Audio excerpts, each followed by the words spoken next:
Hey guys, welcome to the video today. In today's video, I am going to give a quick tutorial on this Whirlpool dishwasher on how to lock and unlock it. So this is the button right here. This is the lock and unlock button. It also works as the 4-hour delay button. So just making sure that the dishwasher is shut, and then I'm going to press and hold this button for 3 seconds.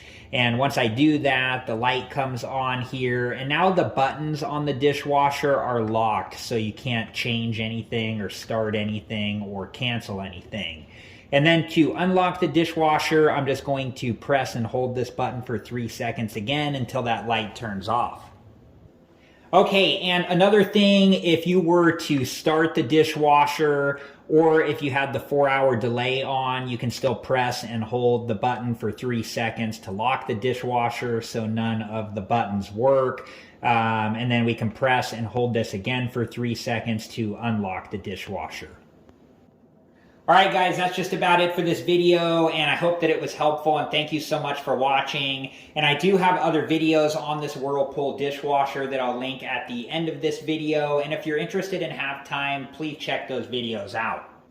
Thank you again so much for watching. Please like, subscribe, and comment, and I hope to see you guys in the next video. Have a good one. Thank you guys for watching. Please like, subscribe, and comment, and if you have the time, check out these other great videos.